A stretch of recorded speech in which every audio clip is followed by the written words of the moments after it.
प्रारब्ध के सभी दर्शकों को मेरा नमस्कार। मेरा नाम है संदीप आर के सिंह और आज हमारे साथ हमारे अग्रज, हमारे mentor Shri doctor Rajiv Mishra ji. Sir, बहुत बहुत स्वागत आपका प्रारब्ध पर। नमस्कार और धन्यवाद मुझे अपने चैनल पर आने देने का। और आप जो आज विषय लेकर आ रहे हैं उस पर मैं बात करने को हमेशा उत्सुक रहता हूं, इसके लिए विशेष रूप से धन्यवाद। नहीं, वो विषय सर बहुत आवश्यक है। वो विषय दर्शकों हम बता देते हैं। जीवन में कुछ किताबें होती हैं, हम लोगों ने आपसे चर्चाएं भी की, हम कई किताबों पर बात करेंगे, राजनीति और घटनाओं पर बात होती रहती है। और जब समग्र जीवन को देखते हैं, मैक्रो लेवल पे देखते हैं थोड़ा सा, तो कई बार जीवन में आपको कुछ समझने की आवश्यकता होती है या कुछ विचलित होते हैं लोग, तो फिर कुछ किताबों का पदार्पण होता है जीवन में। वो कोई भी किताबें हो सकती हैं, वो कोई फिक्शन भी हो सकता है, कोई नॉन फिक्शन हो सकता है, कोई फिलोसफिकल किताब हो सकती है, सेल्फ हेल्प किताब हो सकती है, और कई बार तो भगवत गीता है, रामायण है, महाभारत है। यह भी कई लोग जीवन में कई कई बार पढ़ते हैं अपने ही जीवन को बेहतर करने के लिए, समझने के लिए। पर एक किताब है, उसका नाम है फाउंटेन हेड, और उसकी लेखिका रही हैं आयन रैंड जी। और यह किताब आप अगर सर्च करेंगे तो बहुत, और आप इसके लिए लोगों के कमेंट्स देखेंगे यूट्यूब पर या कहीं पर भी, तो आपको दिखेगा कि ये लाइफ चेंजिंग किताब रही है। फिक्शन कहानी है एक, पर जो चरित्र हैं उसमें जिस प्रकार से आपको अपने जीवन में जो लोग हैं उनको समझने में आसानी होती है, और न सिर्फ अपने जीवन में बल्कि जो आपके जीवन को प्रभावित करने वाली बड़ी घटनाएं, उनको कौन हैंडल कर रहा है, क्या कर रहा है, उसको भी समझने में आसानी। तो सबसे बड़ी बात, अपने आप को समझने में आसानी होती है। किताब का नाम है फाउंटेन हेड और लेखिका है आयन रैंड। लेकिन सबसे पहला सवाल राजीव सर से मैं पूछना चाहूंगा, सर इस किताब पर चर्चा की आवश्यकता क्यों? ये आखिर आपको ऐसा क्यों लगा कि इस पर बात करनी आवश्यक? जी जी, मैं कहूँ मेरी प्रिय पुस्तकों में से एक है तो यह अंडरस्टेटमेंट होगा। लेकिन जैसा आपने कहा, किताबें आपके जीवन में आती हैं और आपके साथ रह जाती हैं। उनके आने का जो समय है वह बहुत महत्व की बात है। मैंने पहली बार इस किताब को जब पढ़ा तो मैं 19 वर्ष के आसपास उम्र होगी मेरी। तो मुझे लगता है मैं उस वक्त इस पुस्तक के लिए तैयार नहीं था। मुझे इस पुस्तक में एक रोमांटिक स्टोरी छोड़कर और कुछ दिखा नहीं, जो एक हास्यास्पद बात है। क्योंकि अगर किसी ने इस पुस्तक को समझा है तो उसे समझ में आएगा 19 साल के लड़के को इसमें सिर्फ एक लव स्टोरी दिख सकती है। लेकिन उस पूरी पुस्तक के पूरे कैनवस के हिसाब से लव स्टोरी उसका कितना छोटा पार्ट है, यह समझने की बात। सर, मुझे आज पता चल रहा है कि किताब में लव स्टोरी भी थी। सही बात है कि आप आज के दिन में अगर आप उस किताब को पढ़ेंगे आप मिस कर जाएंगे, लेकिन जब आप 19 साल के होते हैं तो वही एक चीज स्टैंड आउट करती है। और मुझे बहुत थोड़ी विचित्र सी किताब लगी थी। मुझे बिल्कुल उसकी लव स्टोरी का यह डायरेक्शन क्यों हुआ, मुझे बिल्कुल समझ में नहीं आई थी बात। और लेकिन मैंने पढ़ने में अच्छी लगी थी, मैंने पढ़ ली थी। और उसके बाद मैं लगभग 2 दशक बीत गए, मैंने मान कर रखा कि मैंने यह पुस्तक पढ़ रखी है। फिर जब मैंने आयन रैंड के बाकी लेखकों और स्पीचेस वगैरह को पढ़ना शुरू किया और उनके ऑब्जेक्टिविस्ट न्यूज़लेटर के कुछ आर्टिकल्स पढ़े, उनकी कुछ और किताबें पढ़ी और उनकी कुछ हार्डकोर फिलॉसफी की किताब पढ़ी, तो फिर मुझे समझ में आया कि नहीं, मैंने यह किताब बिल्कुल भी नहीं समझी है। तो मैंने इसे फिर से उठाया और पिछले 5 वर्षों में मैं लगभग हर साल इस किताब को 1 या 2 बार जरूर पढ़ रहा हूं। और मैं कहूंगा कुछ सीखने के लिए पढ़ रहा हूं ऐसा भी नहीं है, सिर्फ इसलिए पढ़ रहा हूं क्योंकि उन चरित्रों से मिलकर खुशी होती है, भीतर से अपने सुख के लिए पढ़ रहा हूं। पढ़कर बहुत आनंद आता है, बहुत ऐसा लगता है कि मैं बहुत प्रिय लोगों से मिल रहा हूं। लेकिन हमारी जेनरेशन में वह एक मस्ट रीड थी। किताबें पढ़ने वाले हर लोग आयन रैंड की एटलस श्रग्ड और फाउंटेन हेड जरूर पढ़ते थे।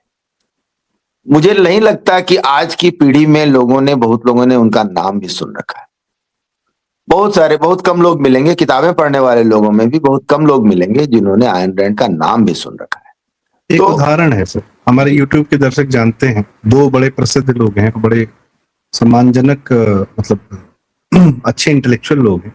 एक भाऊ तोरसेकर जी हैं और एक अंकित शाह जी। अंकित शाह जी की जो इकोनॉमिक पे जो बातचीत होती है वो भी हम जानते हैं, पढ़ते हैं, वो भी IIM से मतलब पीएचडी है, बहुत सारी चीजें हैं सबके पास है। भाऊ तोरसेकर किसी वीडियो में जिक्र कर रहे थे आयन रैंड जी और अंकित शाह जी ने बहुत कैजुअली कहा कि मैंने नहीं पढ़ा, मैं नहीं जानता।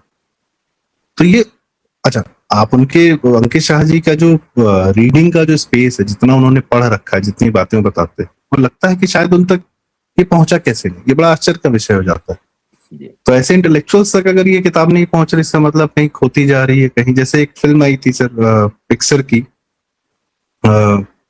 जिसमें इमोशंस पर पिक्चर बनी थी, बड़ी शानदार पिक्चर थी। तो उसमें क्या था कि मेमोरीज जो है वो कहीं चली जाती, खो जाती हैं, हमारी ही अपनी मेमोरीज, हमारे ही। तो बड़ा पिक्चर, तो कहीं आयन रैंड कहीं ये किताब फाउंटेनेट कहीं ऐसे अंधे कुएं में तो नहीं जा रही है समाज के, जहां पर फिर कोई ढूंढ के निकाल नहीं पाएगा। एन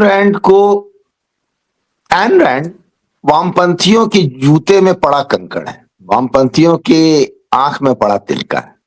एन रैंड उन्हें बहुत अधिक चुभती है। वे जीते जी एन रैंड को कंट्राडिक्ट नहीं कर पाए लॉजिक के लेवल पर, आर्गुमेंट के लेवल पर। उन्होंने एन रैंड को अनैतिक घोषित करने का प्रयास किया। एन रैंड ने अपने तर्कों से नैतिकता की जो परिभाषा दी, उसके सामने वे नहीं टिक सके। तो उन्होंने क्या किया कि एन रैंड को बुरी तरह कंप्लीटली इग्नोर कर दिया। एन रैंड की चर्चा ही नहीं होनी है कहीं, किसी भी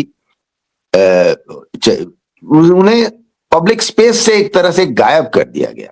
उनकी अब कोई आलोचना भी नहीं करता, जिससे कि किसी को पता ही न चले और कोई गलती से एन रैंड को जान न ले। तो ये इस बात से मैं परिचित हो रहा हूं कि मैंने जब बात करता हूं तो मुझे अगली पीढ़ी के लोगों से, बच्चों से जब मैं बात करता हूं तो किसी ने आयन रैंड का नाम नहीं सुन रखा होता है। इसलिए मुझे लगा कि इसे सामने लाना जरूरी है, क्योंकि यह एक बहुत महत्व की पुस्तक और एक बहुत महत्व की लेखिका हैं। लिखी गई हैं, किताबें छपी हैं, मिलियन की संख्या में बिकी हैं, लेकिन अगली पीढ़ी तक नहीं पहुंच रही है। तो सर यह आज प्रासंगिक भी वही है, सबसे ज्यादा प्रासंगिक यदि कोई रेलेवेंट है तो वो उस किताब की फिलॉसफी है। जी बिल्कुल। और जो फिर बहुत सारे लेखकों में एन रैंड ही क्यों, और यह पुस्तक क्यों, इस पुस्तक में क्या खास बात है? तो सबसे खास बात है इस पुस्तक में कि जैसा मैंने कहा कि पहली बार 19 वर्ष की उम्र में मुझे लगा कि मैं एक लव स्टोरी पढ़ रहा हूं। यह पुस्तक एक पूरी तरह से एक फिलोसॉफिकल नॉवेल है। हालांकि इसमें कहीं भी रुककर फिलॉसफी और उसके बेसिक्स, फंडामेंटल्स डिस्कस नहीं किए गए हैं, लेकिन जो सबसे खास बात है कि फिलॉसफी हमारे जीवन को कैसे प्रभावित करती है, किस फिलॉसफी के साथ, किस एबिलिटी का व्यक्ति कैसा जीवन जीता है। अगर आप में एबिलिटी है, आपकी फिलॉसफी आपको किधर ले जाएगी। एबिलिटी नहीं है, आपकी फिलॉसफी आपको किधर ले जाएगी। एबिलिटी है और आपने गलत फिलॉसफी चुन ली है तो आप किधर जाएंगे। यह सिर्फ फिलॉसफी की किताब नहीं है। फिलॉसफी हमारे जीवन को किधर लेकर जाती है, यह उसका एक प्रैक्टिकल डिमॉन्स्ट्रेशन है। और जैसा कि एन रैंड कहती हैं, सत्य साहित्य में, कला में सत्य सिर्फ वह नहीं है जो है, सत्य वह है जो हो सकता है। वो यह नहीं कहती हैं जो होना चाहिए, जो हो सकता है। What human being is capable of. उनका यह नहीं कहना है कि आप आर्बिट्ररीली घोषित कर दें कि ह्यूमन बीइंग को ऐसा होना चाहिए। वह इसकी बात नहीं कहती, जैसा कि अक्सर वामपंथी कहते हैं कि create a new human being, और दुनिया में जितनी असमानताएं हैं, जितने विषमताएं हैं जो उन्हें पसंद नहीं आती, उन्हें बदल कर एक ऐसा आदमी क्रिएट करो जो उनकी पसंद का हो। ये इसकी बात नहीं कहती। वह कहती मनुष्य के अंदर जो क्षमताएं हैं, उन क्षमताओं के साथ मनुष्य अपने आइडियल स्टेट में कैसा हो सकता है, क्या उसकी संभावनाएं हैं, उन संभावनाओं को रेखांकित करना साहित्य और कला की रिस्पॉन्सिबिलिटी। एक शब्द में कहें तो जैसे ये क्या होना चाहिए, ये मनुष्य पर लिमिट लगाने की बात है, ऐसा ही होना चाहिए। जैसे वो ठोक पीट के हर जुम्मे को जाली टोपी पहना के बताते हैं कि ऐसा ही होना चाहिए तुम्हें। और दूसरा, ये लिमिटलेस है कि एक मनुष्य क्या हो सकता है, एक इंसान क्या हो सकता है, एक समाज को कहाँ लेकर जा सकता है। और आपने जो कहा कि जीवन में फिलॉसफी का महत्व, महाभारत अपने आप में भी एक ऐसी कथा है। कर्ण की क्या फिलॉसफी थी, अद्भुत क्षमताएं थी, पर जो फिलॉसफी थी उसकी वो उसको कहाँ लेकर गई। कृष्ण की क्या फिलॉसफी थी, क्षमताओं से परिपूर्ण थे पर धर्म स्थापना फिलॉसफी थी। पांडवों भी, उनकी फिलॉसफी एक अलग थी, वो कहीं थोड़ा बहुत कंफ्यूज होते थे क्या होते थे। तो भीष्म की अपनी एक फिलॉसफी थी कि मुझे हस्तिनापुर का संरक्षक होना है, जो भी है।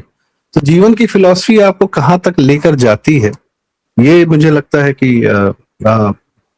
ये फाउंटेन हेड से हमें बहुत कायदे से पता चलता है। सर जरा कुछ चरित्रों के बारे में बताएं कि कौन से चरित्र, क्या फिलॉसफी है इनकी?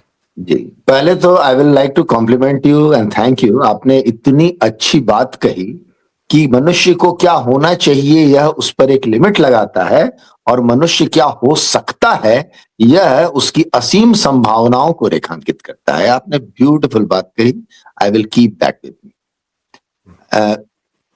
इसमें पहले मैं सरल भाषा में इसका प्लॉट बता दूं। यह किताब 1930s, late 20s to 30s में है और 1943 में छपी थी। लिखने के बाद कई वर्षों तक यह किताब छप नहीं पाई क्योंकि इसको छापने वाले लोग नहीं मिल रहे थे, क्योंकि जो पब्लिशिंग वर्ल्ड है वह इस पुस्तक को पचा नहीं पा रहा था। तो किसी एक व्यक्ति ने को जब यह किताब बहुत पसंद आई तो वह अपने पब्लिकेशन से लड़ गया कि इसे अगर नहीं छापोगे तो मैं नौकरी छोड़ दूंगा। तब जाकर यह पुस्तक छपी है और 1943 से आज तक यह किताब लगातार प्रिंट में है और करोड़ों प्रतियां इसकी बिक चुकी हैं और दर्जनों भाषाओं में यह अनुवादित हो चुकी है। लेकिन इसकी स्टोरी बहुत सिंपल है कि एक यंग लड़का है जो एक आर्किटेक्चर इंस्टीट्यूट में यूएस में स्टैंटन में पढ़ता है और उसे यूनिवर्सिटी से निकाल दिया जाता है क्योंकि वह आर्किटेक्चर में पढ़ाए जा रहे स्थापित मानकों को वैसे का वैसा एक्सेप्ट करने को, स्वीकार करने को तैयार नहीं।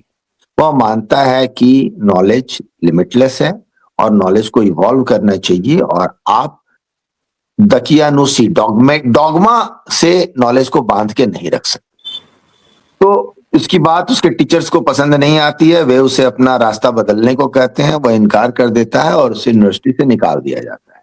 और वह कहता है कि मुझे आपसे जितना सीखना था मैं सीख चुका, मेरे पास अब और आपसे सीखने को कुछ नहीं है, मैं बाकी दुनिया से सीख लूंगा। और वह दुनिया में अपना रास्ता खोजता है, अपने पसंद के एक आर्किटेक्ट के साथ काम करता है, फिर धीरे धीरे अपने आप को एज एन आर्किटेक्ट स्थापित करने का प्रयास करता है। और जिस दुनिया में वह रह रहा है वहां उसका सामना अन्य चरित्रों से होता है जो उस डॉगमा के साथ जी रहे हैं, उसे समाज में स्थापित कर रहे हैं और जो सम्मानित हैं, शक्तिशाली हैं और सफल हैं दुनिया की भाषा में।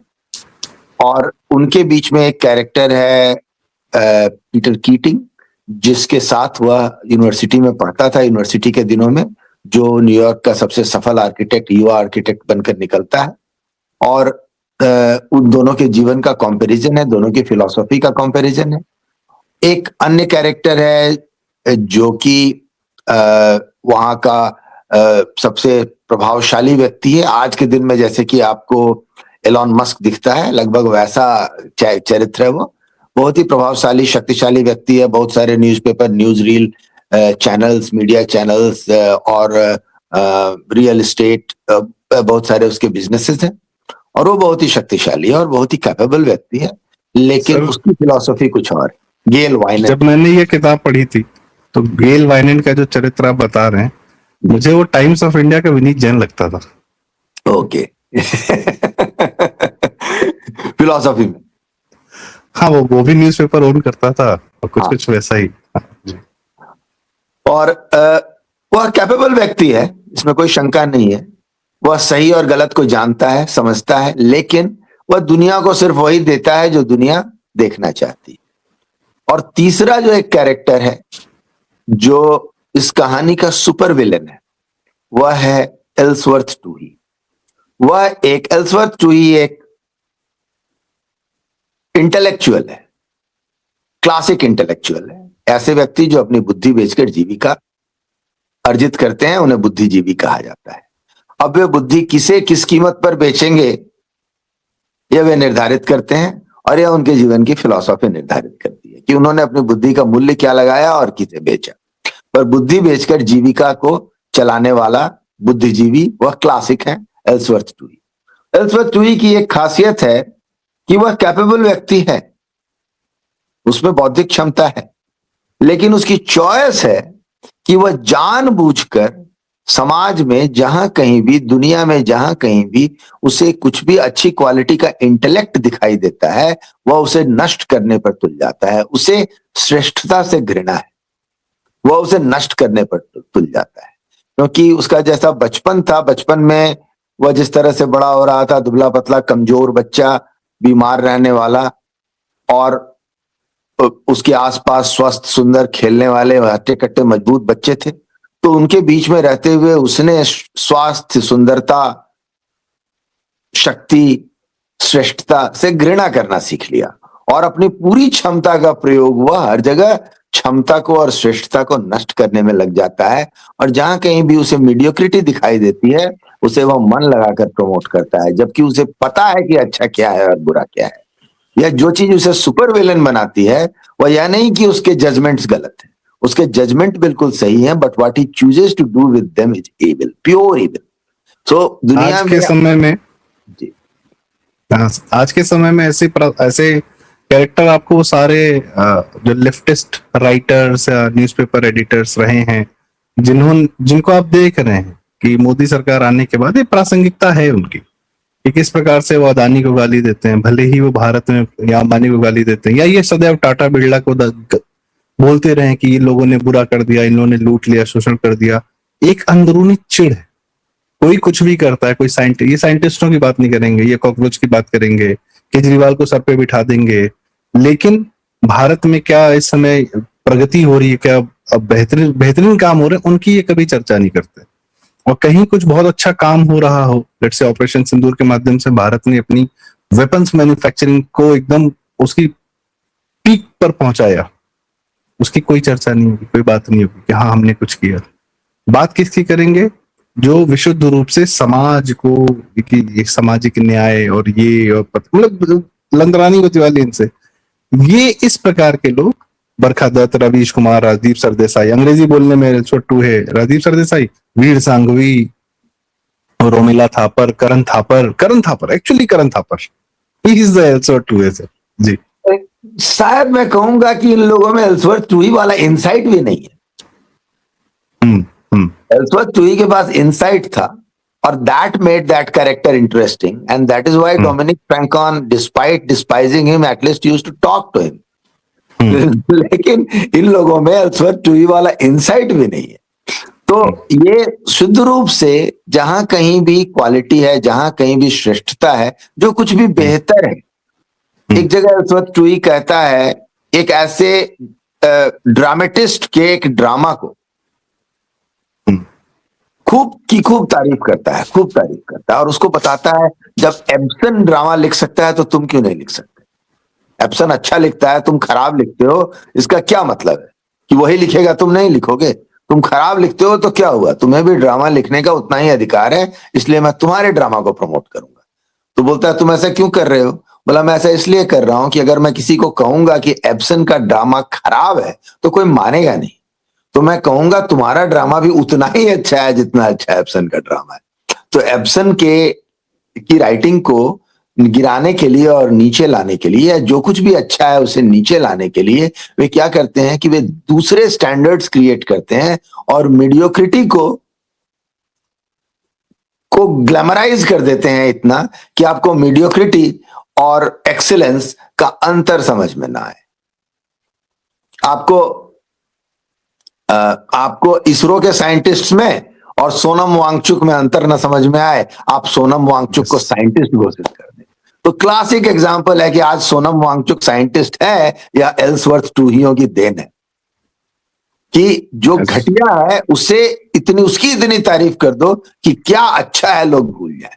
लोगों को समझ में नहीं आया कि अच्छा क्या है खराब क्या है। स्टैंडर्ड्स को बिल्कुल नष्ट कर दो कि सोसाइटी में अच्छे और बुरे का स्टैंडर्ड ही ना बचे। एक उदाहरण और है सर, जी नसीरुद्दीन शाह एक शानदार अभिनेता है और ओमपुरी या पंकज कपूर या अमरीश पुरी की उतनी चर्चा हम नहीं करेंगे, जबकि नसीरुद्दीन शाह अपने आप में एक बहुत ही ओवररेटेड एक्टर है। वो कभी चरित्र नहीं बनता है, स्वयं को प्ले करता है, हाँ टाइप्ड है, वो स्वयं को प्ले करता है और वो सिर्फ बदतमीज है रियल लाइफ में, लेकिन इस्लामिक है और इन लोग को वामपंथियों को सूझता है, इसलिए वो महान है। जबकि अभिनेता का कार्य होता है चरित्र हो जाना, और इस मामले में ओमपुरी, अमरीश पुरी, यहाँ तक कि पंकज कपूर जी उनके कंटेम्प्रेरीज, सर नसीरुद्दीन साहब कॉमेडी नहीं कर सकता। जाने भी तो यारों में सबने कॉमेडी की, उसने नहीं की, उसको छोड़ के। लेकिन फिर भी बात नसीरुद्दीन शाह की हो, तो ये एक भी शायद एक उदाहरण जी, मीडियोक्रिटी को उठा के सर पे बिठा अपने देना। समय में ओमपुरी और नसीरुद्दीन शाह समकक्ष माने जाते थे जी क्योंकि Om Puri always played by their rules. ऐसा नहीं है कि ओमपुरी इस मामले में उसने उनके रूल से समझौता कर लिया कि हाँ भाई जैसा आप बोलते हो भाई सही है। He was part of the gang, हाँ तो दोनों समकक्ष गिने जाते थे। लेकिन सामान्यतः ये क्या करते हैं, जो भी ऑर्डिनरी होता है, जो भी मीडियोकर होता है, उसको सर पे बिठाते हैं और उसको इतना सर पे बिठाते हैं, ये बिल्कुल है जैसे सोनिया गांधी त्याग की देवी हैं, अरविंद केजरीवाल ईमानदार है, सोनम वांगचुक साइंटिस्ट है, ये सब के लालू सब यादव सामाजिक न्याय का मसीहा है, लालू यादव सामाजिक न्याय का मसीहा है। ये सब के सब एल्सवर्थ टूही की क्रिएशन है। तो इन लोगों ने ये अरे पीटर कीटिंग्स जिनको कि एल्सवर्थ टूही ने बड़ा बना दिया है। आगे अब कहानी में क्या होता है, इन सब के बीच का कंपैरिजन मैं जल्दी से करना चाहूंगा। हॉवर्ड रोआर्क संघर्ष करता है लेकिन अपनी शर्तों पर काम करता है। उसकी शर्तों पर उसको काम देने वाले लोग बहुत कम हैं और वह अपने एफर्ट को, अपनी मेहनत को मार्केट में अंडरसेल करता है, लेकिन कॉम्प्रोमाइज नहीं करता, गलत चीजें नहीं बेचता। अगर उसका क्लाइंट उसको एक ऐसी बिल्डिंग बनाने कहता है जो उसके एस्थेटिक सेंस से मैच नहीं करती, तो वह नहीं बनाता है, कहता है किसी और से बनवा लो, वह नहीं बनाता। उसके पास काम बहुत कम रहता है, बहुत कम लोग उसको जानते हैं, पर जो उसको जानते हैं वे उससे प्रभावित रहते हैं और जो उसको व्यक्तिगत रूप से जानते हैं वे उसके लिए लॉयल रहते हैं। और सब कुछ के बावजूद उसके ऊपर मुकदमा चलता है, उसको हर्जाना देना पड़ता है, उसको खदान में जाकर काम करना पड़ता है और हर तरह से असफल दिखाई देता है सामाजिक मानकों पर।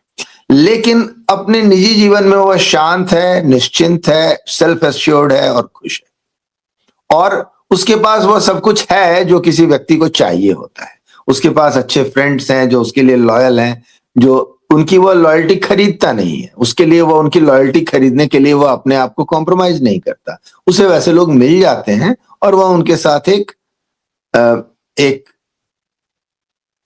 मैं कहूंगा एक बैलेंस्ड जीवन जी लेता है। दूसरी तरफ पीटर कीटिंग है जिसे हर हालत में बड़ा बनना है।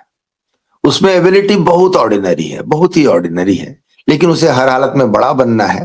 वो बातें करने में बहुत चतुर है, वह जिसको जैसा सुनना है उससे वैसी बातें कर लेता है, जिससे फायदा उठाना होता है उसकी चापलूसी कर लेता है, जब आगे बढ़ना होता है तो किसी का नुकसान कर लेता है, धोखा दे लेता है।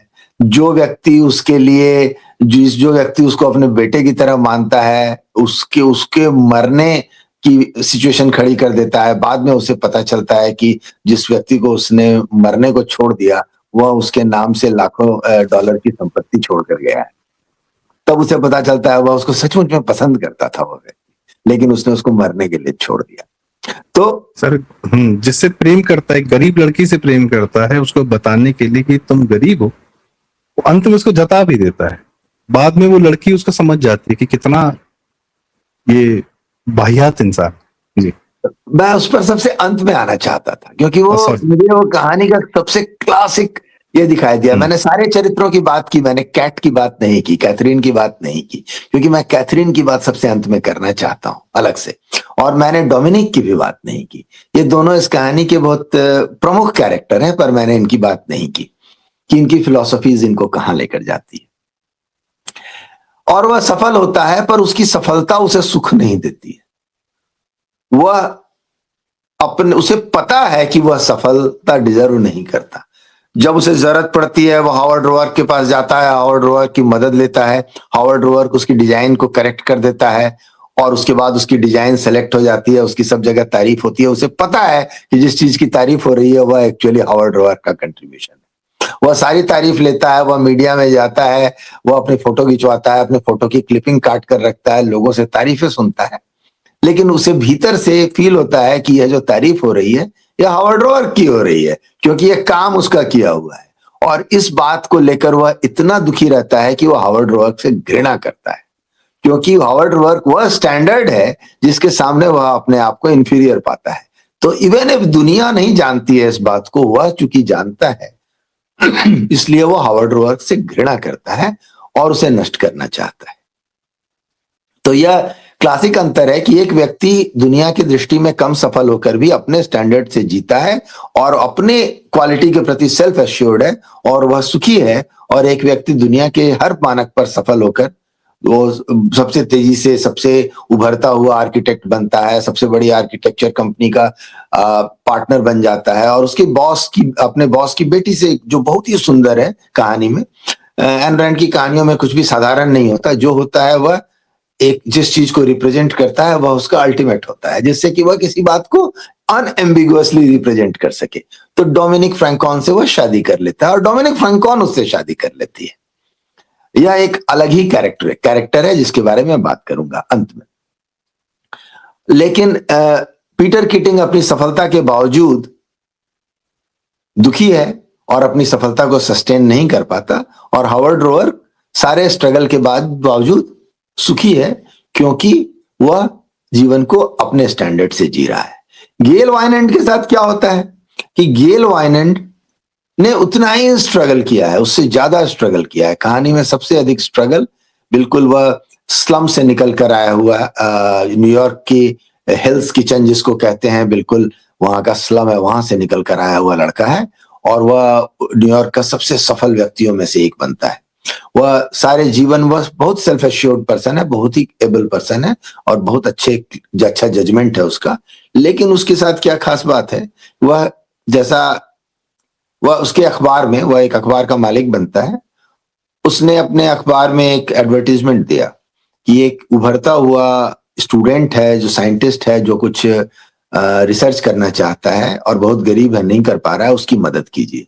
और उसके बगल में एक दूसरा एडवर्टीजमेंट दिया कि एक यंग लड़की है जो असमय माँ बन गई है, बहुत गरीब है बेचारी, बहुत कष्ट में है, उसके पास छोटा बच्चा है, उसकी फोटो डाल देता है, इसकी मदद कीजिए। एक की मदद करने को कई $1000 जमा हो जाते हैं उस लड़की की मदद करने को, क्योंकि वो बेचारा है, असहाय है, और जो एक कैपेबल प्रॉमिसिंग पर्सन है, जिसे जो मदद को डिजर्व करता है, उसको सिर्फ $7.5 मिलते हैं। तो वह कहता है अपने स्टाफ को बुलाकर कि देख लो, मीडिया, दुनिया को ये चाहिए। दुनिया जो है सुनना चाहती है इमोशनल, सेंटिमेंटल, कोई पीड़ित है, परेशान है, बेचारा है, उसकी मदद करना चाहती है। वो कहानी दुनिया को अच्छी लगती है, इमोशनल कहानियां अच्छी लगती हैं। ये आदमी इंटेलिजेंट है, कैपेबल है, उसे जरा सी मदद मिलेगी तो वह अच्छे अच्छे बड़े बड़े आविष्कार करेगा, वह सफल हो जाएगा। लोग उसकी मदद नहीं करते जो उनकी मदद पाकर सफल हो जाएगा। लोग उसकी मदद करते हैं जो नीचे गिरा हुआ है, उसकी मदद करने में लोगों को अच्छा लगता है, लोगों को फील होता है कि हम उससे सुपीरियर हैं। लेकिन जो आदमी कैपेबल है उसकी मदद नहीं करते, क्योंकि वह उनको महसूस कराता है कि वह उनसे ज्यादा कैपेबल है। और वो केपेबल आदमी भी तो समाज की ही मदद करेगा ना, कुछ नए आविष्कार करेगा तो पूरा समाज आगे बढ़ जाएगा। हाँ। मदद करना तो खैर एन रैंड की फिलॉसफी ही नहीं है कि आप किसी को इसलिए मदद करें क्योंकि समाज का भला होगा। आपको जो अच्छा लगता है सो करें। एन रैंड की फिलॉसफी है कि आप कोई काम करते हो तो इसलिए करते हो क्योंकि करके आपको खुशी मिलती है, वह अच्छा काम है, आप अपने काम में अच्छे हो, आप अच्छे होने में सुख पाते हो, और दुनिया आपके अच्छे काम को वैल्यू करेगी तो आपका फायदा और दुनिया का भी फायदा है। तो एल्ट्रुइज्म जो है एन रैंड की फिलॉसफी का बिल्कुल ऑपोजिट है, बिल्कुल एंटीडोट है। एल्ट्रुइज्म ऑब्जेक्टिविज्म है और अल्ट्रुइज्म नहीं। Self interest, philosophy of self interest है कि आप जो करते हैं अपने हित के लिए करते हैं और उसमें जिसका हित होता है वो आपके हित के साथ अलाइन करता है। और अगर आप रैशनल व्यक्ति हैं तो आपका हित अच्छी चीजों में होता है, और आप रैशनल व्यक्ति नहीं है तो आप अपना हित बुरे चीजों में देखते हैं और अपना नुकसान कर लेते हैं।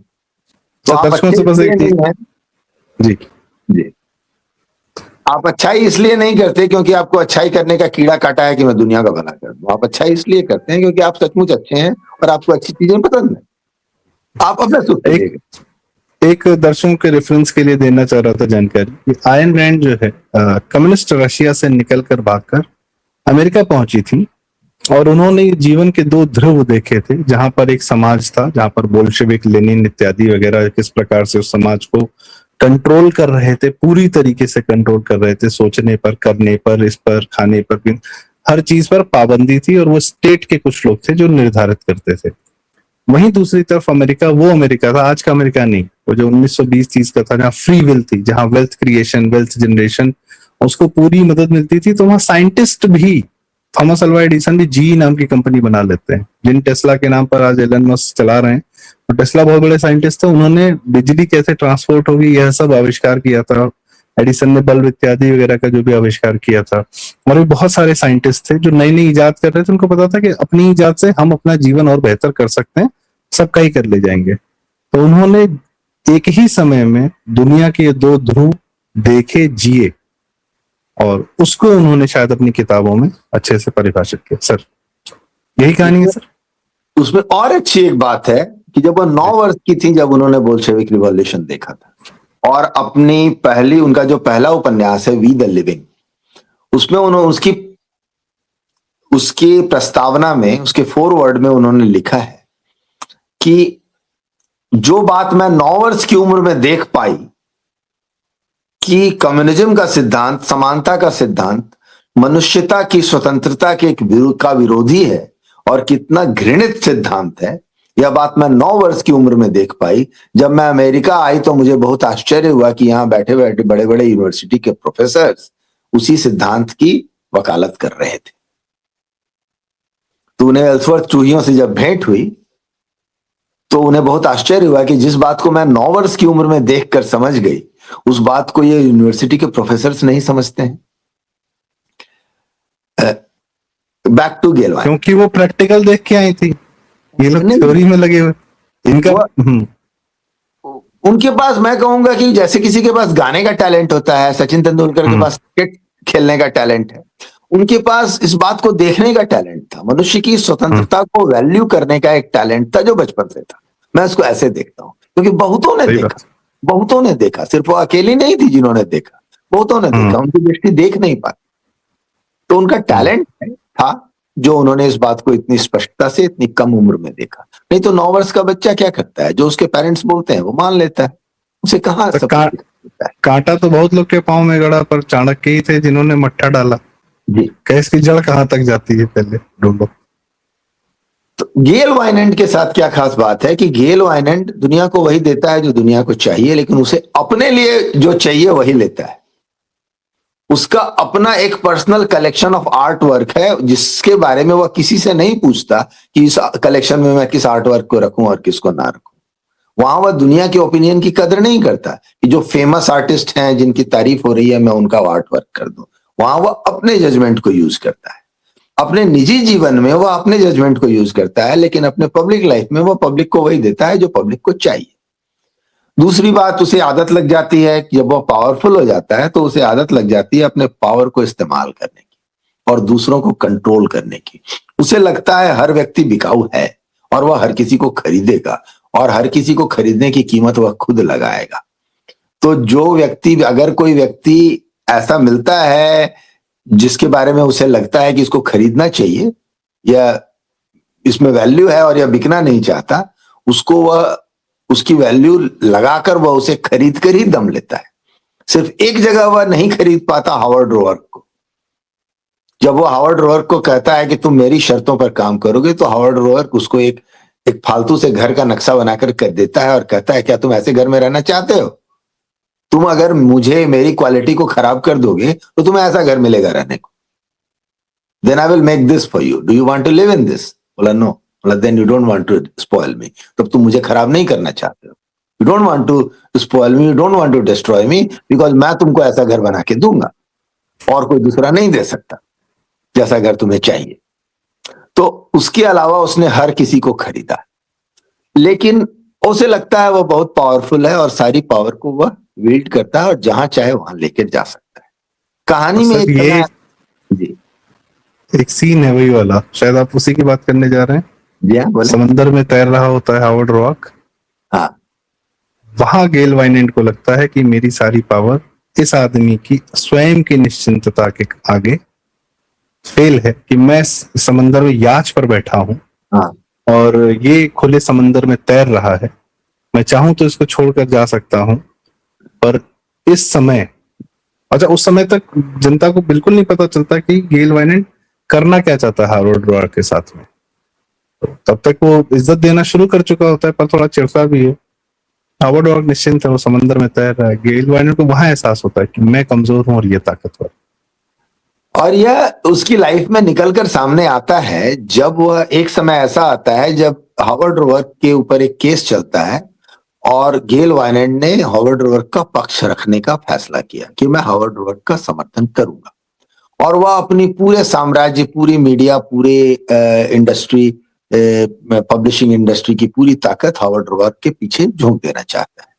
और ऐसे में एल्सवर्थ टूई, जो कि उसके क्रूशियल एलिमेंट्स को कंट्रोल करता है, हावर्ड रोवर्क को बिल्कुल गेल वाइनेंट को बिल्कुल निष्क्रिय कर देता है और उसको मजबूर कर देता है कि वह हावर्ड रोवर्क का समर्थन ना करे, और वह टूट जाता है। और यह वह समय है जब वह रियलाइज करता है कि जब आप दूसरों के ऊपर नियंत्रण करते हो, गेल वाइनेंट की फिलॉसफी दूसरों को कंट्रोल करने की है, गेल वाइनेंट की फिलॉसफी पावर की फिलॉसफी है। तो जब आप दूसरों पर पावर लगाने की मैकेनिज्म बनाते हो तो वह मैकेनिज्म आपको भी उतना ही कंट्रोल करती है जितना दूसरों को कंट्रोल करती है। आप जब सत्ता का प्रयोग करते हो तो आप अपनी स्वतंत्रता खो देते हो।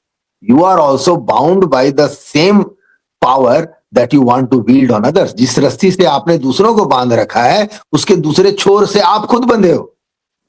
जब आप किसी को कंट्रोल करते हो तो आप खुद भी कंट्रोल होते हो। हावर्ड रोवर्क की ताकत यह है कि वह फ्रीडम को वैल्यू करता है, वह दूसरों को कंट्रोल नहीं करता, इसलिए वह फ्री है। हावर्ड रोवर्क की समस्या क्या है कि वह दूसरों को कंट्रोल करता है, वह पावर को वैल्यू करता है, इसलिए वह खुद भी बंधा हुआ है। इसलिए वह अपनी मर्जी से अपना जीवन नहीं जी पाता और वह अपने जीवन का वह स्ट्रगल लूज कर देता है और अपना सेल्फ रेस्पेक्ट लूज कर देता है। और यहां पर मैं जिस कैरेक्टर की बात करना चाहूं वह है क्या नाम है, डोमिनिक फ्रैंकॉन। डोमिनिक फ्रैंकॉन एक बहुत ही सुंदर लड़की है जो दुनिया जैसी है उसको वैसा देखती है, और उसके लिए पूरी दुनिया और दुनिया के एस्टेब्लिशमेंट के प्रति एक तिरस्कार है, और इस तिरस्कार को वह बड़े अजीब तरीके से निकालती है। वह बहुत सार्कास्टिक रूप से, बहुत व्यंग्यात्मक रूप से एक आर्टिकल लिखती है जो लोगों को समझ में नहीं आते हैं। लोगों को लगता है कि वो उन चीजों की तारीफ कर रही है, जो चीजें जितनी घटिया होती हैं उनकी वो उतनी तारीफ करती है, और उसे पता है कि सच क्या है, और वह मजाक में करती है। उसे मजा आता है कि मैंने एक घटिया बिल्डिंग की तारीफ की, लोग उस बिल्डिंग को अच्छा समझने लगे। मैंने एक घटिया आर्ट की तारीफ की, लोग उस आर्ट को अच्छा समझने लगे। वह जानबूझकर करती है, मजाक में करती है, और वह बहुत एक, लेकिन वह जहां उसे अच्छी क्वालिटी दिखती है वह उसकी वैल्यू करती है, और वह उसको प्रिजर्व करना चाहती है, वह उसको प्रोटेक्ट करना चाहती है, वह उसको दुनिया से बचाना चाहती है। वह कहती है कि दुनिया में जैसे लोग हैं वे सुंदरता को डिजर्व नहीं करते, इसलिए उन्हें बताया ही नहीं जाना चाहिए कि क्या चीज सुंदर है। तो जो चीज सुंदर दिखती है वह उसके बारे में वह लोगों को बताती ही नहीं है, और जो चीज बदसूरत दिखती है उसके बारे में लोगों को वह देती है कि भाई तुम जो डिजर्व करते हो लो, इसको लेकर खुश रहो। तो वह इस कहानी का बैरोमीटर है, वह इस कहानी का मेजरिंग स्टैंडर्ड है, जो अक्सर ऐसा होता है कि जहां तीन कैरेक्टर्स एक दूसरे से compete कर रहे हो अपनी श्रेष्ठता सिद्ध करने में। एक कुछ लोग दुनिया के सामने अपनी श्रेष्ठता सिद्ध करना चाहते हैं और एक व्यक्ति अपनी श्रेष्ठता में निश्चिंत है, तो वह उनमें से किसे चुनती है? तो वह तीनों को चुनती है अलग अलग रीजन से, और अंत में हावर्ड रोवर्क को चुनती है। वह शुरू से हावर्ड रोवर्क को चुनती है, लेकिन उसका जो स्टैंडर्ड्स है, दुनिया वह कहती है कि दुनिया जैसी है, अगर मैं उसके अनुसार जीऊं, ईमानदारी से, पूरी निष्ठा से मैं बिल्कुल वैसा ही जीऊं जैसी कि दुनिया एक्सपेक्ट करती है, तो जीवन कितना खाली होगा। और वह यह जी कर दिखाती है। इस कहानी के कैरेक्टर्स फिलॉसफी की बात नहीं करते, फिलॉसफी को जी कर दिखाते हैं, और आपके सामने आपका रिजल्ट, उनका रिजल्ट आपको दिखाई देता है। तो यह वह कैरेक्टर है जो श्रेष्ठता को, निकृष्टता को, मीडियोक्रिटी को, पावर हंगर को, सबको जज करती है और सबको उसकी जगह दिखाती है, और अंत में जो श्रेष्ठ है उसे चुनती है। तो यह उस कहानी का बैरोमीटर है जिसके सामने आप हर चरित्र की सफलता, हर चरित्र के जीवन का जीवन की धारा को माप सकते हैं कि कौन किधर जा रहा है। उसके रिजल्ट्स को माप सकते हैं, सफलता हाँ, कि कौन, ये अगर फिलॉसफी पकड़ी तो ये कहाँ तक लेकर गई जाएगी। एक कैरेक्टर का नाम लिया सर, उसकी भी अगर जिक्र करते हैं, कैथरीन का, पीटर। अब मैं आ रहा हूं कैथरीन पर। तो क्योंकि मैं, कैथरीन जो है एल्सवर्थ टूही की नीस है, उसकी बहन की बेटी, जो ऑर्फन थी। एल्सवर्थ टूही ने उसे अडॉप्ट कर लिया। पीटर कीटिंग के जीवन में अगर कुछ अच्छा है तो वह यह है कि वह कैथरीन से सचमुच में प्यार करता है। पीटर कीटिंग कैथरीन से अपने लिए प्यार करता है, लेकिन उसके जीवन में कुछ अच्छा है तो यही अच्छा है। और जैसे कि एल्सवर्थ टूही की आदत है, जहां उसको जो चीज अच्छी दिखती है उसको वह नष्ट कर देता है। तो वह पीटर कीटिंग के दिमाग में यह बात भर देता है कि कैथरीन तुम्हारे लायक नहीं है, या गरीब है, या बेचारी है, या उतनी आर्टिकुलेट नहीं है, उतनी स्टाइलिश नहीं है, पर सुंदर है, अच्छी है, तुम्हारा ख्याल रखेगी, सब ठीक है, पर ये सब ऑर्डिनरी बात है। इसमें वह चमक दमक नहीं है जो तुम्हारे लाइफ में होना चाहिए। आखिर तुम चमकते उभरते आर्किटेक्ट हो, तुम्हारी वाइफ कोई डोमिनिक फ्रैंकॉन जैसी ग्लैमरस लड़की होनी चाहिए।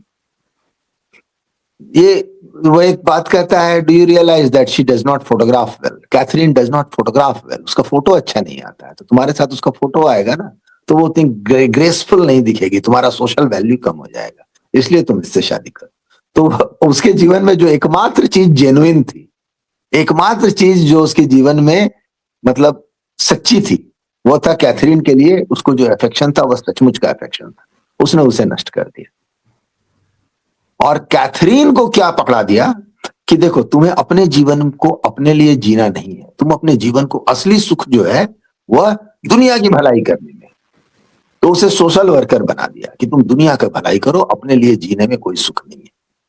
तो एक दिन कैथरीन कहती है कि मैं सब कुछ कहती हूं जो आपने कहा एल्सवर्थ टूही को, मैं लोगों का भला करती हूं, मैं सबका भला करती हूं, मैं सबकी मदद करती हूं, मैं सोशल वर्कर हूं, लेकिन मैं खुश नहीं हूं। मैं खुश क्यों नहीं हूं? मतलब क्यों खुश नहीं हो? बोली, मैं चाहती हूं कि दुनिया में लोग कष्ट में रहें जिससे कि मैं उनकी मदद कर सकूं। जब मैं किसी को कष्ट में देखती हूं तो मेरी बाँछें खिल जाती हैं कि वाह, कोई मिला, मुझे कुछ अच्छा काम करने का मौका मिला। लेकिन अगर वह व्यक्ति बिना मेरी मदद के अगर निकल आता है अपनी समस्या से, और वह खुद से अपने आप को हेल्प कर लेता है, तो मुझे बहुत बुरा लगता है। मैं चाहती हूं कि उसकी प्रॉब्लम सॉल्व ना हो, जिससे कि उसकी प्रॉब्लम सॉल्व करने का मौका मुझे मिले।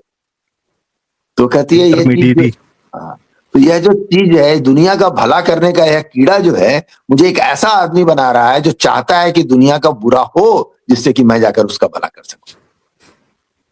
लेकिन अपनी खुशी के लिए जीना खराब बात है, इसलिए वह कभी पीटर कीटिंग को यह नहीं कहती कि तुम मुझसे शादी कर लो, हम लोग अपना घर बसाएं, हम लोग अपनी खुशी के लिए जिए। तो यह जो फिलॉसफी में, यह एक छोटा कैरेक्टर है, माइनर कैरेक्टर है कैथरीन, जो आकर सीन से बाहर हो जाती है और पीटर कीटिंग किसी और से शादी कर लेता है। लेकिन कैथरीन का यह जो कैरेक्टर है, यह एक डिफाइनिंग कैरेक्टर है कि दुनिया का भला करने की फिलॉसफी आदमी को क्या बना देती है। दुनिया का सबसे अधिक नुकसान वो करते हैं जो दुनिया का भला करने की फिलॉसफी लेकर निकलते हैं। यूएसएड, दुनिया का भला करने, अक्सर अभी प्रासंगिकता बता रहा हूँ, दर्शकों कहाँ है। जी हाँ, भारत सरकार कह रही है हमें अमेरिका का पैसा नहीं चाहिए, एफसीआरए के माध्यम से हम सक्षम हैं, हम अपनी समस्याएं सॉल्व कर सकते हैं, हम कर भी रहे हैं, हम अपना विकास कर सकते हैं, दिख भी रहा है, राशन पानी सब भारत में पैदा हो रहा है, भारत के लोगों को मिल रहा है। पर नहीं, यहाँ कांग्रेसी, यहाँ के नक्सलाइट, यहाँ के कम्युनिस्ट, यहाँ के एनजीओ वाले जिन्होंने कभी भारत का भला नहीं किया इन प्रैक्टिकलिटी, उनको ये आफत है कि नहीं नहीं, हमें बाहर का पैसा चाहिए एनजीओ में ताकि हम भारत का भला कर सके, हम गरीबों का भला कर सके। ये वो अरुंधति हैं जो कहती हैं कि अरे नक्सलाइट तो गांधीयंस विद गन। इन लोगों ने, और ये, और दूसरा मदर टेरेसा, कैथरीन का सबसे बड़ा उदाहरण कि मुझे पीड़ा में देखना था, कन्वर्ट करना था। ये क्रिश्चियनिटी ये पूरा करती है कि दुनिया में गरीबी रहे, ये देशों को गरीब बनाते हैं, अफ्रीका को, साउथ अमेरिका को, ताकि हम जाएंगे, भला करेंगे, हम कन्वर्ट करेंगे और उसके बाद हम भला करेंगे। पहले इनके यहाँ गरीबी पैदा कर देंगे। फेमाइन बंगाल का क्रिएट किसने किया? चर्चिल ने। पूरे भारत लूटे और उसके बाद क्या है कि नहीं नहीं, अब हम भला करेंगे, हम स्कूल आपको देंगे, अब हम आपको अस्पताल देंगे, कॉन्वेंट खोलेंगे, हमारे पूरे गुरुकुल ध्वस्त कर दिए, सारी शिक्षा व्यवस्था चौपट कर दी 50 सालों की स्टैब्लिश, हमारी यूनिवर्सिटी जला दिए, लेकिन अब तुम्हारा भला हम करेंगे। ये शायद कैथरीन का एक विराट रूप है जो वो कह रही है। तो कैथरीन का जो कैरेक्टर है बहुत माइनर है, लेकिन कहानी के हिसाब से, लेकिन मेरे दृष्टि में वह उसका यह कन्फेशन कि जब मैं लोगों को कष्ट में देखती हूँ तो मुझे अच्छा लगता है कि मुझे उनका भला करने का मौका मिला, और जब मैं देखती हूँ कि वे बिना मेरी मदद के ही उनका कष्ट दूर हो गया तो मुझे बहुत दुख होता है। तो बोलती है मैं लोगों से चिढ़ती हूँ, मैं उन्हें कष्ट में देखना चाहती हूँ, मुझे लोगों से घृणा हो गई है। मैं अगर मैं लोगों को खुश देखती हूँ तो मुझे उनसे घृणा होती है, अगर मैं उन्हें कष्ट में देखती हूँ तो मैं बहुत खुश होती हूँ।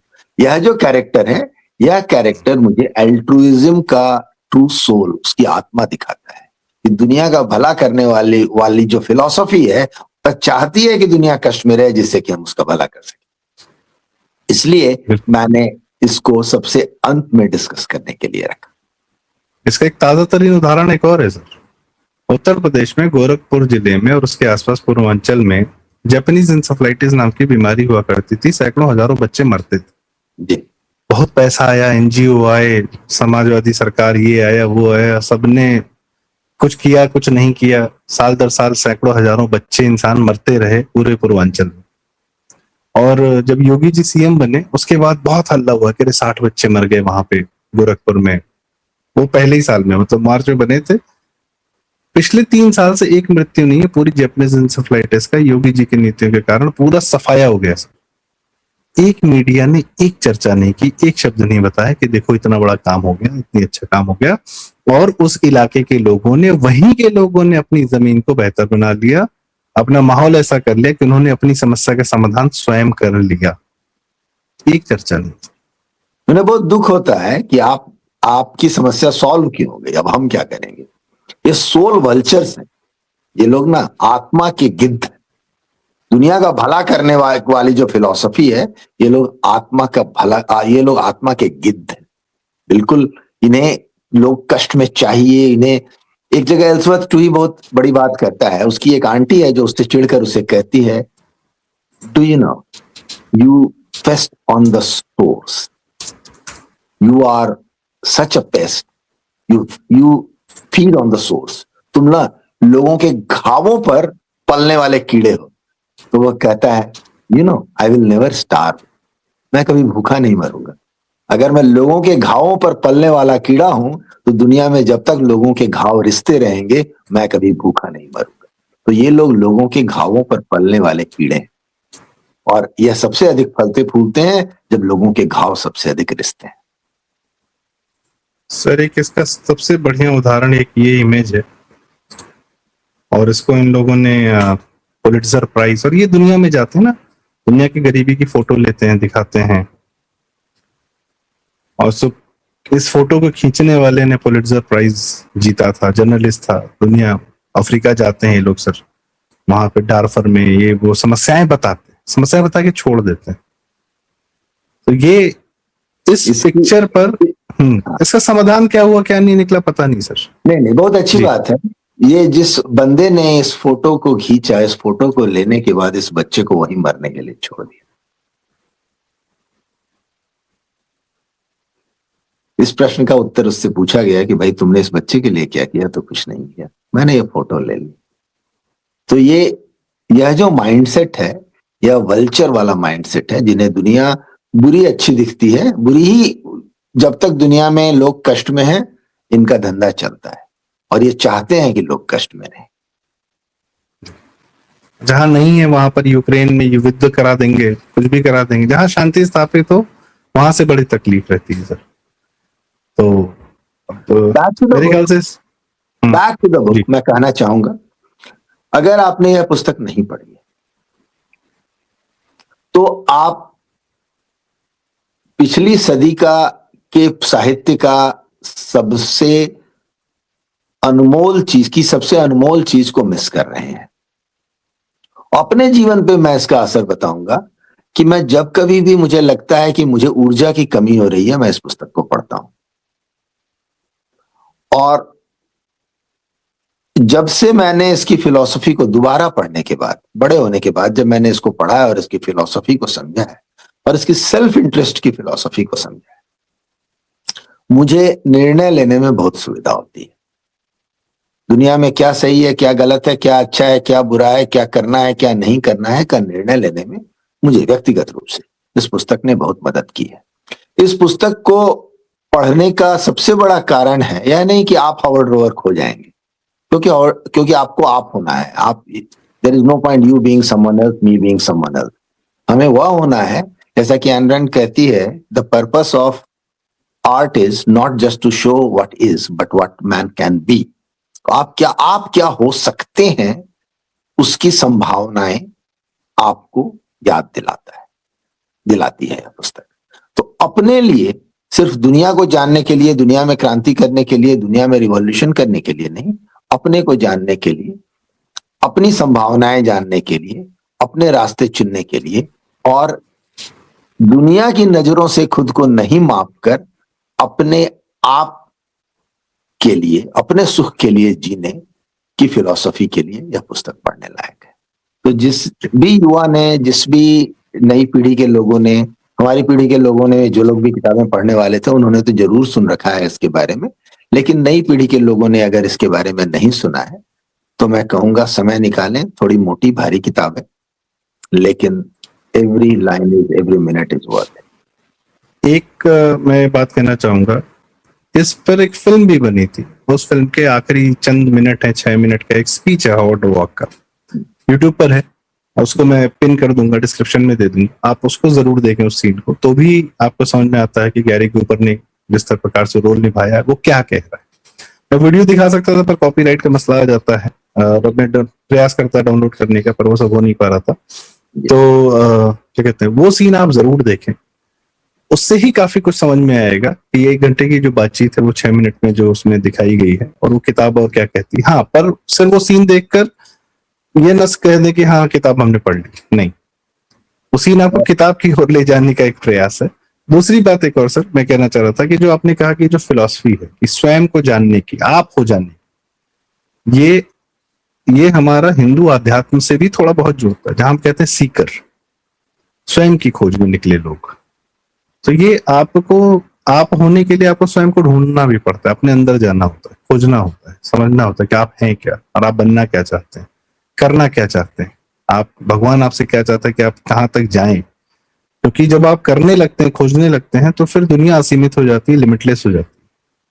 तो कई लोग की कर्म कर फल की इच्छा ना कर, उसका यह भी मतलब है कि अगर आप स्वयं अपने आप को देखते रहेंगे, अपना कर्म जो निर्धारित है, जो आपको भगवान से मिल रहा है या जो आपको स्वयं से मिल रहा है कि मुझे यह करना है, तो फिर आपके फल लिमिटलेस होंगे, आपकी इमेजिनेशन के बियॉन्ड चले जाएंगे।